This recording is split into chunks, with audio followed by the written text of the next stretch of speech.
우리가 에베소서를 하다 갑자기 난데없이 로마서를 할까 이런 생각을 하신 분들이 있을 것입니다. 에베소서 하려고 하니까 우리가 이제 기도 부분이 계속 이어져서 연결해서 해야 되겠다라고 생각해서 성탄절 즈음에서 예수의 이름이 우리를 죄에서 구원할 자라는 뜻을 가지고 있잖아요. 그 구원에 대해서 가장 잘 나타나 있는 성경이 로마서입니다.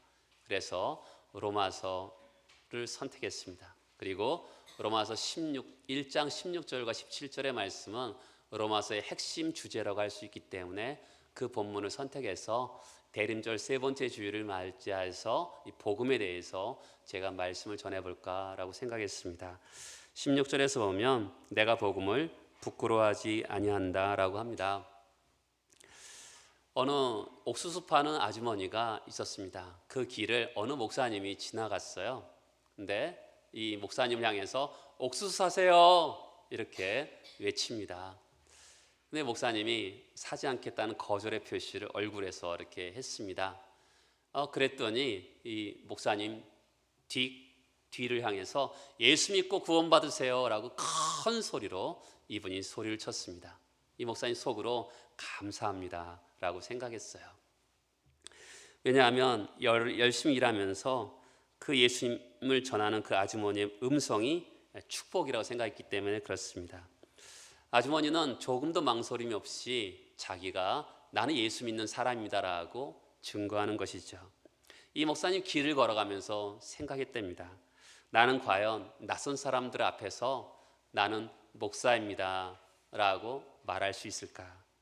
솔직히 말씀드려서 자신이 없었다 그럽니다. 요즘에 기독교를 향해서 성과스를 하는 것이 너무 많기 때문에 그렇습니다. 사실 많은 사람들이 자신이 예수 믿는 사람이라는 것을 숨기고 살아갑니다. 기독교인을 바라보는 세상의 시선이 좋지 않기 때문에 그렇습니다. 요즘에 기독교인이 낀 술자리에서는 술 안주를 시키지 않는데요. 왜냐하면 기독교를 씹는 것으로 충분하기 때문에 그렇다 그럽니다. 세상을 탓할 것도 없고요. 우리를 함부로 말하는 사람들에 대해서 욕할 필요도 없습니다. 세상 사람들의 비치는 기독교의 실상이 그렇기 때문에 그런 것이죠. 어떻게 보면 뿌린 대로 거둔다고 생각합니다. 사실은 권력형 비리 때 기독교인들이 많이 있고요. 교회 세습도 있고 그리고 요즘에 신천지라든지 이런 사이비 종교가 굉장히 많잖아요. 왜 많겠어요? 그것은 기독교가 제 역할을 하지 못하기 때문에 사람들이 그런 이단 종교로 많이 가는 거 아니겠습니까? 특히 많은 젊은이들이 교회를 향해서 화를 내고 있는 것을 보게 돼요. 특히 젊은이들 중에서 예수 믿는 사람들이 예수 믿지 않는 친구들 앞에서 예수 믿는다라고 말하기가 어려운 시대래요. 젊은이들이 굉장히 교회를 향해서 교회가 냄새를 풍긴다고, 나쁜 냄새를 풍긴다고 화를 내고 있습니다. 저는 젊은이들이 그런 분노하는 것은 정당하다고 생각해요. 분노조차 없으면 젊은이가 아니잖아요. 우리들도 젊었을 때 어떤 일에 대해서 분노할 때가 많지 않았겠습니까? 근데 그런 것에 대해서 우리가 피할 필요는 없다고 생각해요. 오늘 본문은 그러나 교회를 향해서 복음을 부끄러워하지 않는다라고 얘기합니다. 초대교회 때 복음은 사실은 부끄러움이었습니다. 십자가, 여러분 그 당시 십자가는 굉장히 가장 악한 사람들이 처벌하는 것이 십자가 아니겠습니까? 그러니까 그 십자가를 복음을 전할 때 꼭 전해야 되는데 그것 때 부끄러움이 아니었겠어요. 헬라 사람들은 지혜를 숭상하는데 지혜를 따라서 생각해 본다 하더라도 십자가는 어리석은 것이었죠. 젊은 예수가 꿈을 이루지 못하고 실패한 것처럼 보이지 않을까요? 유대인들은 기적을 바라보는 사람들인데 예수가 십자가에서 내려와서 자기를 죽이려는 사람들을 다 진멸했다면 얼마나 멋있었겠어요. 그런데 나의 하나님 어찌하여 나를 버리셨나이까? 이렇게 돌아갔으니 유대인들에게도 예수의 십자가는 부끄러움이었습니다. 그 당시만 부끄러움일까요? 지금 한국 교회도 어떻게 보면 복음이 부끄러울 수 있어요. 현대인들은 성공의 사다리를 타고 싶어 합니다. 안간힘을 써요. 모든 사람들이 성공의 사다리를 타려고 합니다. 생업의 현장에 있는 기독교인들도 다 마찬가지예요. 그러니까 사실은 헷갈리죠. 신앙인의 정체성을 지킬 건가? 직업인으로서 정체성을 지킬 건가? 대부분 신앙인으로서의 정체성보다는 생업인으로서, 직장인으로서 정체성을 더 강하게 표출하는 것이 사실입니다. 주님은요, 다른 일을 복되게 하라고 얘기해요. 근데 세상 어떻습니까? 나 자신을 먼저 챙기려는 것이 세상 아니겠습니까? 세상은요, 출세하기 위해서는 강한 자 편에 서야 된다고 생각합니다. 강한 자에게 줄을 대야 돼요. 그런데 성경은 약한 자의 편에 서라고 이야기합니다. 그러니까 많은 성도들이 신앙에 충실하기보다는 세상적인 가치관에 충실하려고 하는 경향이 많습니다. 선택의 갈림길이거든요. 세상적인 것을 선택하냐, 신앙을 선택하냐. 그때 많은 분들이 신앙을 유보하는 경향이 많습니다. 그러다 보니까 내가 예수 믿는 사람 맞나? 이런 생각이 들 때가 굉장히 많습니다. 사도 바울은 내가 복음을 부끄러워하지 않는다. 이것은 문학적인 기법이에요. 내가 복음을 자랑스럽게 여긴다. 내가 복음을 영광스럽게 생각한다. 이런 것이거든요. 바울은 그 당시 기죽지 않는 당당함이 있었습니다. 여러분, 우리가 언제 기가 죽습니까? 갑자기 시골에 살다가 큰 대도시에 가면 이게 뭐지? 휘황찬란함을 보면서 기가 죽습니다. 그 당시 로마는 문화라든지 철학이라든지 이 모든 것이 가장 완벽하고 휘황찬란한 곳이었습니다. 그런데 그 로마 교회를 향해서 나는 내가 복음을 부끄러워하지 않는다. 신앙 고백이 있는 거죠. 그렇죠? 나 스스로만 고백하는 것이 아니라 다른 사람들 앞에서도 내가 복음을 부끄러워하지 않는다. 이렇게 말을 합니다. 사실 어떤 분이 아주 큰 부잣집에 전도를 하러 갔답니다. 근데 너무 잘 살고 너무 잘 되는 그 가정을 보면서 기가 죽어서 복음을 전하지 못하고 나왔대요. 그 복음에 대한 당당함이 그에게 부족했던 것이죠. 이 세상은 어떻습니까? 지금은 굉장히 땅값도 많이 오르고요. 그렇죠? 경제적인 효과로 많은 사람들이 경제적인 부를 누리는 사람들이 많아졌습니다. 근데 그런 문명의 혜택을 받지만 세상은 어떻습니까? 세상은 가정이 점점 많이 더 깨집니다. 이혼하는 사람도 많고요. 그리고 강남에 그 애들 공부 잘한다는 그곳에는 소아 청소년 정신과가 아주 잘 된다 그럽니다. 그리고 우울증 환자도 많고요. 그런 시대에 과연 우리가 복음을 가지고 있는데 이 복음이 그들에게 내가 복음을 자랑한다 이렇게 말할 수 있는가? 사도 바울은 그렇게 고백하잖아요. 내가 복음을 자랑한다. 복음은 나에게 영광스러운 것이다 라고 고백하고 있습니다. 그러면 질문을 던져야죠. 우리 성경을 읽을 때 가장 중요한 것은 질문을 던지는 겁니다. 왜 그렇지? 왜 복음을 부끄러워하지 않지? 그러면서 읽어보는 거죠.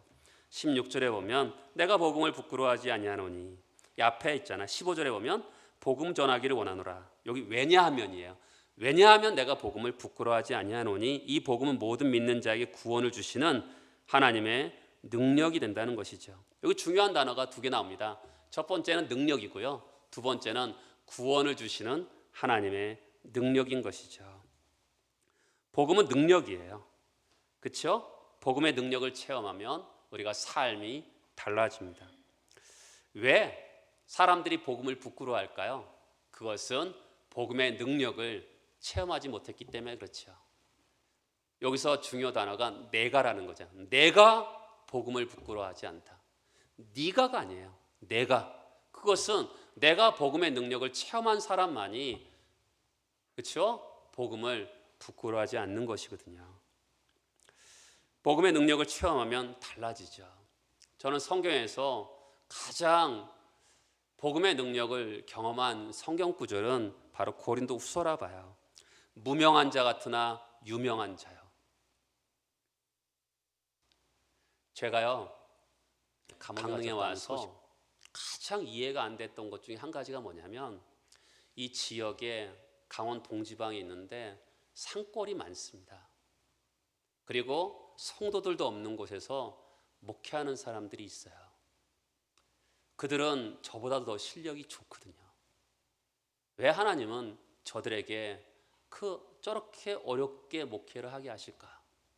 저는 끊임없는 질문이 있습니다. 그때 어느 분에게 그런 나의 고민을 얘기했더니 그분이 이 성경 구절을 얘기하더라고요. 이 땅에서는 무명하나 저 땅에서는 유명한 자요. 그럼 됐다. 저는 그렇게 생각했습니다. 그렇잖아요.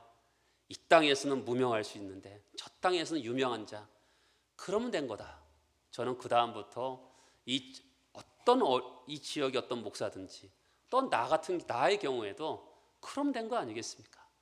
이 땅에서는 누구도 알아주지 않지만 저 땅에서 하나님이 알아주는 사람이 되면 되지 않겠습니까?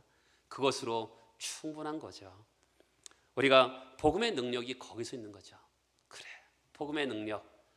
이 땅에서는 가난하지만 이 땅에서 누군가를 부하게 만들고, 그렇죠? 아무것도 없는 자 같은데 모든 것을 가진 사람처럼 살아가는 것이 복음의 능력인 것이죠. 복음은 정말 많은 사람들에게 필요를 채워주는 면이 있습니다. 그래서 자랑할 수 있는 거죠. 그 복음이 뭘까요? 복음은 굿뉴스입니다. 이 복음이란 단어, 여러분 기독교에만 있었겠습니까? 그렇지 않아요. 성경에서 있는 단어는 그 당시에 사용되는 단어였습니다. 그러니까 복음이라는 것은 그 당시 사용되는 용례를 알아보면 돼요. 그 당시 전쟁이 있었습니다. 전쟁이 일어나는데 승리했어요. 승리했는데 사람들에게 알릴 방법이 없잖아요. 전령을 보냅니다. 요즘 같으면 인터넷으로 다 알지만 그 당시 알릴 방법이 없잖아요. 전령을 보내서 사람들에게 나팔을 불고 사람들을 모읍니다. 우리가 승리했습니다라고 선포합니다. 그리고 돼지를 잡고 잔치합니다. 그것이 그 당시의 복음입니다. 기쁜 소식이죠. 성경이 말하는 복음이 뭘까요? 성경이 말하는 가장 큰 복음은 고린도전서 15장에 나와 있습니다. 그리스도께서 우리 죄를 위하여 죽으시고 장사 지낸 바 되셨다가 성경대로 사흘 만에 다시 살아나셨다. 이것이 복음입니다. 여러분, 승리가 복음이라 했잖아요. 그렇죠? 죄에 있었는데 하나님 우리를 의롭다 하셨습니다. 사망 가운데 있었는데 우리가 생명을 주셨어요. 그렇잖아요. 지옥 갈 수밖에 없는 인간인데 우리를 천국으로 인도하셨잖아요. 이게 승리의 소식인 거죠. 그러니까 복음이라는 것은 승리, 기쁨 소식입니다. 그러니까 우리에게 승리를 주신 거죠. 종종 복음의 능력하면 사람들이 이렇게 간증할 때가 있습니다. 병이 났고 사업이 부도났는데 부자가 됐습니다 라고 간증하는 것도 저는 좋은 간증이라고 생각합니다.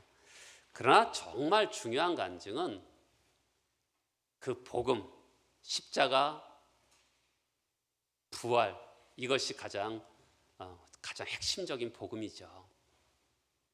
우리가 부자가 되고 정말 병이 낫고 이런 것은 주변 변두리 복음입니다. 순복음은 항상 십자가 부활이죠. 우리가 다른 것들은 잘 돼도 오리발을 내밉니다. 제가요 병에서 낫지 않았겠습니까? 근데 제가 심각한 병에 나섰어요. 그런데 어느 날 세월이 흐르니까 제 마음속에 어떤 생각이 드는 줄 압니까? 내가 정말 아팠나? 제 마음에 오리발을 내밀더라고요. 제 병명은 고려대학교 그 안암병원에 있습니다. 분명히 그 차트에 있거든요, 지금도. 그런데 제가요, 그렇게 오리발을 내밀더라고요. 근데 제 인생에서 오리발을 내밀지 않는 것은 십자가의 사랑이었습니다. 제가 어떤 순간 속에서도 제 마음속에 그 하나님의 사랑, 예수의 십자가와 부활은 어떤 순간 속에서도 제가 오리발을 내민 적이 없습니다. 하나님의 그 복음이 저에게 능력으로 와닿았기 때문에 그렇습니다. 저는 굉장히 죄책감이 많은 사람이었습니다. 그리고 저는 성격적으로 의심도 많습니다. 저는 지금도 의심도 많고 성격적으로 두려움이 많은 사람이에요. 그런데 하나님의 그 말씀이 나에게 의심을 고쳐주시고 나에게 담대함을 주시는 거죠. 저에게 그게 능력입니다. 근데 무슨 능력입니까? 구원을 주시는 능력이죠. 구원을 주시는 능력. 우리가 예수를 왜 믿습니까? 구원받기 위해서 믿습니다. 근데 구원이라는 건 설명하는 게 그렇게 간단하지가 않아요. 저는 구원을 여러분들과 같이 전반부에 설명하는 것과 후반부에 설명하는 것을 두 가지로 한번 설명해 보도록 하겠습니다.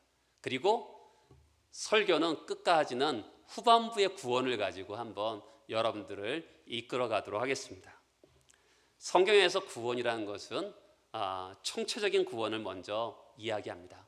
죄로부터 구원받고요, 두려움과 고통으로부터 구원받습니다. 성경은요, 가난과 질병으로부터의 구원도 얘기합니다. 총체적인 구원을 얘기해요. 목사님, 무엇을 근거로 그렇게 구원을 설명하십니까? 라고 얘기한다면 출애굽을 가지고 얘기할 수 있어요. 하나님이 이스라엘 백성들을 그 애굽에서부터 건져내십니다. 건져내시고 너희들 알아서 살아라 이렇게 하셨습니까? 그렇지 않습니다. 그들을 광야에서 먹여주십니다. 어려움에서 건져주십니다. 전쟁에서 이기게 하십니다. 그리고 악기를 구름기둥과 불기둥으로 인도하십니다.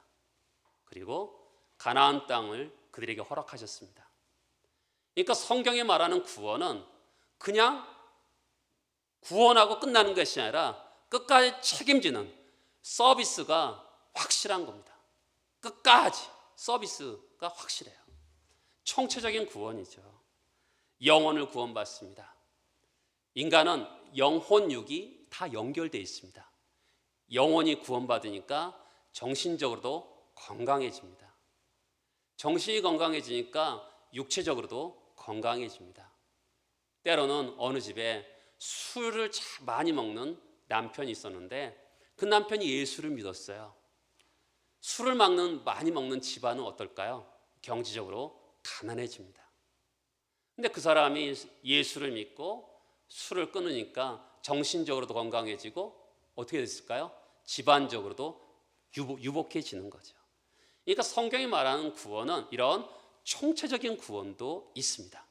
그러니까 영혼도 정신도 육체적인 것도 하나님께서 우리를 총체적으로 구원하는 것을 이야기합니다. 또한 성경이 말하는 구원은 또 이렇게도 설명할 수가 있습니다. 우리가 예수를 믿습니다. 죄 용서함을 받죠. 그렇죠? 우리가 죄 용서함을 받습니다. 이것은 우리가 법적으로, 성경은 그 당시의 용어를 가지고 설명하는 거예요. 법적인 용어로는 죄가 용서받죠. 그렇죠? 또한 우리가 정서적으로는 어떨까요? 하나님과 화목하게 됩니다. 그리고 신분적으로 어떻게 되죠? 하나님의 자녀가 되는 것입니다. 이것을 성경은 구원이라고 얘기합니다. 예수를 믿으니까 우리가 하나님의 자녀가 되고 의롭다 여김받고 신분적으로 바뀌고 정말 모든 것이 바뀌는 이런 것을 과거적인 구원이라고 합니다. 그러니까 우리는 구원받았다는 거죠. 그런데 현재적인 구원도 있습니다.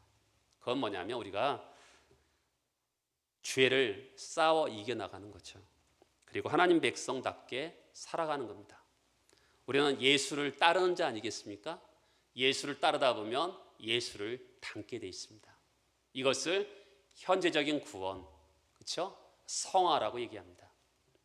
근데 어떤 사람들은 이렇게 한순간에 변하는 사람이 있는가 하면 어떤 사람은 오랫동안 저 사람 예수를 믿었는데 어떻게 저렇게 살아 할 만큼 사람도 있는데 그렇지만 그런 사람들도 조금씩 변하고 있는 겁니다.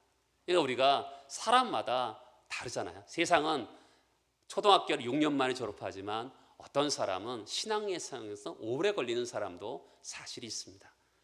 그런데 우리는 죄의 존재로부터 자유롭지 못합니다. 우리가 죄의 유혹을 받습니다. 이 모든 것을 언제 다 끊어버리죠? 죽음의 너머에서 하나님 나라 갔을 때 우리는 거룩한 몸을 입습니다. 거기서는 사랑이 있습니다. 그것을 미래적인 구원이라는 거죠. 영화라 그런 거죠. 그렇죠? 우리가 왜 복음을 부끄러워하지 않습니까? 이 구원을 주는 거죠. 현재적인 구원을 주고 또한 과거적인 구원, 현재적인 구원, 미래적인 구원까지 우리가 그것을 믿는 거죠. 우리를 생명 싸게 안으로 우리를 들어가게 하셨습니다. 그렇죠? 우리는 모두 예수의 생명 싸게 안에 있습니다. 근데 우리를 이끌어서 그를 하나님 나라 갈 때까지 흠과 티가 없이 나를 보니까 어떻게 흠과 티가 없이 나가 그렇게 될까? 우리는 그것을 믿는 거죠. 나 자신을 믿을 수 없지만 하나님의 약속의 말씀을 믿는 거 아니겠습니까? 여러분 우리가 카드를 쓰잖아요. 카드를 쓸 때 우리가 사인을 하잖아요. 카드 회사에서는 우리가 사인을 하면 지불하게 되어 있습니다. 그런 것처럼 하나님의 약속의 말씀은 우리에게 약속한 거죠. 그러니까 우리가 그 약속의 말씀 믿는 거죠. 내가 지금 부족하지만 언젠가는 하나님께서 나를 흠과 티가 없이 책망할 것이 없이 나를 분명하게 이끄실 것이라는 그 약속의 말씀을 믿고 가는 거죠. 그것 때 우리는 구원을 주시는 하나님의 능력을 우리가 경험하게 되는 것입니다.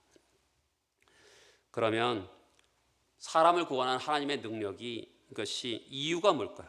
그럼 하나님의 능력이 왜 하나님의 능력일까? 그것은 뭐냐면 17절에 보면 복음에는 하나님의 의가 나타났다는 것입니다. 이 복음, 하나님의 의라는 단어는 생각보다 어렵습니다.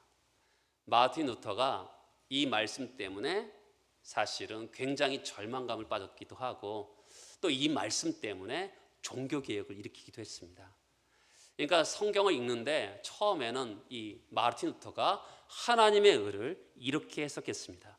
하나님의 거룩한 성품이 있기 때문에 하나님이 인간에게 기대하시고 요구하시는 것을 인간이 이루어야지만이 그 하나님의 의를 얻게 된다. 그러니까 인간의 행위를 통해서 하나님의 의를 얻게 된다라고 생각하니까 얼마나 좌절했겠습니까? 이 하나님의 의가 나타났다 그랬잖아요. 아예 나타나지 않았으면 좋았을걸. 왜 나타나서 나를 이렇게 고통스럽게 하나? 이렇게 해석을 했습니다. 그러나 이 마틴 루터가 성경을 읽고 여러 용례를 해석하면서 이 하나님의 의는 이렇게 해석했습니다. 잘 보세요. 하나님의 의가 어떻게 했습니까? 나타난 거예요. 나타났다는 것은 어디서 숨겨놓던 것이 나타난 거 아니겠습니까? 하나님께서 준비하시고 계획하신 하나님의 의가 어느 순간에 나타난 거예요. 그것이 하나님의 의라는 것입니다. 그 하나님의 의가 뭘까요? 바로 예수 그리스도의 십자가 사건인 것이죠. 그러니까 예수의 십자가 사건을 루터는 제가 종종 물물교환이 일어난다 그러잖아요. 십자가에서 우리의 죄가 예수에게 가고 우리에게 예수에 있는 의로움이 우리에게 옮기는 거죠. 그럼을 통해서 나는 값없이 정말 아무 조건 없이 하나님의 의로움 예수의 옷을 입는 것이 구원이죠. 그 하나님의 의를 그렇게 설명하게 된 것이죠. 여러분, 구원을 주신 하나님의 능력이 왜 구원을 주신 능력입니까? 하나님께서 만세전부터 계획하셨던 것을 우리에게 선물로 주셨습니다. 나에게 아무것도 없었는데 나는 의를 행할 능력이 정말 아무것도 없었는데 그분이 나에게 의의 옷을 입혀주면서 하나님과의 관계가 회복이 되고 천국에 들어갈 수 있는 능력이 생기고 그렇게 된 것을 고백하게 된 것이죠. 여러분, 우리는 십자가를 바라볼 때마다 이런 생각을 해야 됩니다. 나 같은 죄인 하나님이 구원해 주셨구나. 너무 감사하다. 그리고 하나님의 사랑을 생각해야 됩니다. 그리고 여러분, 하나님이 나의 죄를 용서해 주셨잖아요. 그 용서라는 것을 하나님이 하셨는데 나도 나를 용납해야 되죠. 어쩔 때 보면 나를 자신을 내가 용납을 하지 못할 때가 많습니다. 그렇죠? 근데 하나님이 나를 용납하셨는데 왜 내가 나를 용납을 못하겠습니까? 그리고 다른 사람들이 연약한 것을 또한 나도 용납해 줘야 되는 것이죠. 여러분, 구원을 주시는 능력, 하나님의 의가 나타나서 우리에게 구원을 주시는 능력이 생긴 거죠. 우리는 원래 아담의 자손의 줄에 서 있었잖아요. 근데 이제는 예수의 줄에 서 있습니다. 신분도 바뀌었죠. 사탄의 나라에서 하나님 나라로 옮겼죠. 그렇죠? 나라도 옮겼습니다. 그렇게 놀랍게 우리가 변화된 것입니다. 때로는 낙심될 때도 있습니다. 아까 말씀드렸잖아요. 나는 예수를 믿으면 천사처럼 변화해야 되는데 천사처럼 변하기보다는 어느 순간에 나는 더 악해져 있는 나의 모습을 볼 때가 있습니다. 낭망하죠. 그런데 우리는 기대해야 되죠. 하나님 나를 분명히 변하실 것을 기대하는 겁니다. 그분을 신뢰하는 거죠. 그리고 어느 순간에는 정과 티가 없이 책망할 것이 없이 하나님 앞에 서게 될 것을 기대하는 것이죠. 그럴 때 우리는 복음을 부끄러워하지 않는 겁니다. 그리고 그 능력이 우리 안에 있는 것이죠. 나는 복음을 믿습니다. 이것으로 충분한 게 아닙니다. 복음을 자랑스럽게 여겨야 되는 것이죠. 그럼 어떻게 하면 하나님의 의가 내 것이 될 수 있을까요? 어떻게 해야 될까요? 16절에 보면 모든 믿는 자입니다. 그렇죠? 누구에게 이 하나님의 의가 임합니까? 믿는 자죠. 유대인이나 헬라인이나 가난한 자나 부자나 장애인이나 비장애인이나 누구든지 예수를 믿기만 하면 하나님의 의가 우리에게 주실 줄 믿습니다. 그리고 17절에 보면 믿음에서 믿음으로 믿음에 이르게 한다는 것이죠. 하나님의 의가 나타나는데 무엇을 기대해야 될까요? 믿음으로 믿음에 이르는 것을 기대해야 되는 것이죠. 믿음입니다. 여러분, 우리는 뭘 믿습니까? 그냥 믿습니다 하면 될까요? 믿음이라는 것은 근거가 있어야 되는 겁니다. 근데 종종 나는 믿음 때문에 의롭게 되었어. 나를 의롭다 한 것은 내 믿음이야. 다른 사람 믿음이 없는데 나는 믿음이 있어. 내 믿음이 나를 구원했다. 그러면 어떻게 될까요? 그 믿음이 또한 행위가 되는 것입니다. 그렇죠? 믿음이라는 것은 근거가 있는 거예요. 아무것도 없이 믿습니다 하는 것이 아니라 우리는 뭘 믿습니까? 예수의 사건을 믿는 겁니다. 예수께서 십자가에서 죽으시고 나를 위해 죽으시고 부활하셔서 그 부활이 내 부활이 되는 것을 믿습니다. 그리고 예수 사건 안에 담겨있는 그 하나님의 사랑을 내가 믿는 겁니다. 그 근거가 있는 거잖아요. 그런데 그것을 어떻게 해요? 믿음의 통로를 통해서 내가 믿게 되는 것이죠. 처음부터 마지막까지 믿음인 것입니다. 믿음으로 출발해서 믿음으로 끝나는 것이죠. 저는 종종 저도 예전에 그렇게 설교했던 적이 있는 것 같습니다. 구원은 믿음으로 받습니다. 그런데 상급은 행위로 받습니다. 저도 그렇게 설교한 적이 있고 많은 목사님들이 그렇게 설교했습니다. 그러나 저는 오늘 설교를 준비하면서 이렇게 해석했습니다. 모든 것은 믿음으로 시작해서 믿음으로 끝난다라고 해석했습니다. 성경에 보면 여러분 로마서에 보면 로마서 3장 27절을 볼까요? 그런즉 자랑할 데가 어디냐? 있을 수 없느니라. 무슨 법으로냐? 행위로냐? 아니라 오직 믿음의 법으로니라. 믿음의 반대말이 뭘까요? 믿음의 반대말은 보통 믿지 않는 거, 불신이라고 생각합니다. 근데 로마서 3장 27절에 근거하면 믿음의 반대말은 행위입니다. 믿음으로 출발해서 우리는 종종 육체적으로 뭔가 해보려고 할 때가 굉장히 많습니다.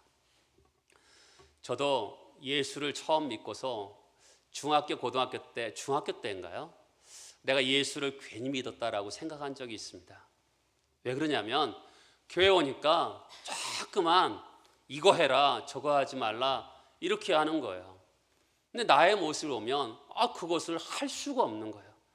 그러니까 내 마음이 막 짓누르고 내 어깨가 짓누르고 나 괜히 예수 믿었구나 이런 생각을 제가 한 적이 있습니다. 너무 괴로운 거예요. 예수 믿는 자체가 나를 짓누르는 거죠. 그러니까 제가 제 성품적으로 한번 믿기 시작하면 계속 믿었기 때문에 그렇지, 제가 그런 성격이 아니었으면 저는 중간에 분명히 예수 안 믿었을 사람입니다. 너무 힘들었어요. 이럴 바야 뭐 예수를 믿나, 내게 평강도 없고 찐누르는데 너무 힘들었어요. 근데 여러분, 성경 어떻습니까? 믿음으로 시작해서 믿음으로 마치는 거를 얘기합니다. 믿음에 대해서 설명할 수 있는 것은 자동문입니다. 자동문 그리고 회전문. 어렸을 때요, 자동문이 처음 생겼는데 요즘에 이렇게 툭 치잖아요. 옛날에는 툭 치는 것도 없었습니다. 그냥 앞으로 가야지 열려요. 근데 문이 안 보이는 거죠. 처음에 자동문을 보니까 문이 안 보이고 이거 어떻게 열지? 사람들이 어느 순간 들어가요. 근데 또 닫혀. 이거 어떻게 열지? 당황한 적이 있습니다. 특히 회전문 같은 경우는 더 당황했어요. 막 앞에 사람이 들어가면 그 같은 줄에 거기 타면 안 되는데 같이 타서 들어가기도 하고 막 헤맨 적이 한두 번이 아닙니다. 근데 믿음이라는 게 뭘까요? 믿음은 자동문입니다. 여러분, 십자가 밑에 갔더니 구원을 받네요. 그렇죠? 그러니까 우리가 생각할 때 뭔가 해야 될 것 같은데 십자가 밑에 갔더니 구원을 받습니다. 저는 여러분들을 항상 십자가를 초대합니다. 예수를 믿을 때도 십자가 앞에서 구원받고요, 여러분 인생 가운데 무너져 있을 때 십자가 앞에서 드러누워 계세요. 그러면 그 예수가 나를 얼마나 사랑했는지 이루 말할 수 없는 그것을 느끼면서 일어나게 됩니다. 십자가는 그런 능력이 있어요. 참 신기해요. 이루 말할 수 없어요. 나는 분명히 넘어졌는데 십자가는 나를 일으키는 능력이 있는 거죠. 여러분, 그 십자가 자동문 같아요. 미처 믿음은 자동문 같아요. 우리가 생각할 때 믿음이라는 것을 뭘까요? 어느 분이 이렇게 키에르케고라는 분이 믿음에 대해서 이렇게 설명한 적이 있어요. 그분도 아마도 이렇게 한 것 같습니다. 어느 도덕주의자가 있어요. 부모님께 너무 효도하고 잘해야 돼요. 완벽하게 해야 돼요. 그런데 완벽할 수가 없는 거죠. 근데 하나님 앞에서 우리가 어떻게 완벽할 수가 있겠습니까? 행함으로 어떻게 할 수 있겠어요? 그렇죠? 행함으로 할 수가 없는 거예요. 하나님 앞에 할 수가 없는 거거든요. 근데 그 키에르케고르의 책에 보면, 그러니까 이 세상에서 도덕주의자들은 절벽을 향해서 올라가는 걸로 설명하고요, 믿음으로 행하는 것은 절벽에서 건너뛰어야 돼요. 뛸 수가 있겠습니까? 절벽에서 건너뛰면 죽겠거든요. 죽어요. 안 돼요. 그러는데 그래도 뛰어봐 그랬더니 하나님이 거기서 뛰었더니 거기서 하나님의 손으로 건져주시죠. 하나님의 영역으로 옮기는 것입니다. 믿음이란 게 뭘까요? 하나님께 맡겨보는 것이죠. 하나님이 하는 일에 대해서 믿음은 모든 것이 아멘인 거죠. 그렇죠? 내 생각이 아니라 아멘하는 겁니다. 하나님의 약속을 믿고 올라타보는 거죠. 저는 이번 한 주간 동안 살면서, 인생을 살면서도 그렇지만 안 되는 것 같아요. 뭐가 안 되는 것 같은데 그냥 하나님 앞에 서봤어요. 그랬더니 어느 날 갑자기 내가 생각지도 않았던 생각이 떠오르는 거예요. 너무나 신기한 생각. 어느 한 문제를 제가 풀어낸 적이 이번 한 주간 동안 있어요. 그것은 믿음으로 한 거거든요. 내가 어떻게 한 게 아니에요. 그분 앞에 서면서 서 있는 거죠. 여러분, 내가 말씀을 지키기 위해서 서보세요. 믿음으로 서보세요. 그러면 자동문처럼 성령이 우리를 도와주시잖아요. 그리고 우리를 깨닫게 하시고 그렇게 살아갈 수 있도록 도와주시는 거잖아요. 내가 뭘 하려고 막 자꾸만 하면 힘들지만 믿음으로 한번 서보는 거죠. 하나님이 그것을 행할 수 있도록 능력을 주시는 것이죠. 하나님을 믿어보니까 어떨까요? 온전히 믿을 수 있는 분이라고 확신이 드는 것입니다. 여러분, 오늘은 여러분들과 같이 복음에 대해서 같이 나눴습니다. 사도 바울은 복음을 자랑합니다. 왜요? 구원을 주시는 능력이기 때문에. 그가 경험했잖아요. 왜 복음을 부끄러워하지 않고 자랑하죠? 거기에 하나님의 의가 나타났기 때문에 그렇습니다. 근데 그 하나님의 의는 믿음으로 받는 거죠. 그리고 지금도 우리는 믿음으로 살아가는 것입니다. 지금 이 시대에 사람들은 교회를 조롱합니다. 그러나 우리는 이때 믿음으로, 세상의 방식이 아니라 믿음으로 한번 서보는 거죠. 안 될 것 같죠? 그렇죠? 세상의 방식을 써야 될 것 같죠? 그럼에도 불구하고 믿음으로 한번 서보십시오. 그러면 하나님께서 일하시는 것을 여러분들이 경험하게 될 것입니다. 다 같이 일어나셔서 기도하시겠습니다.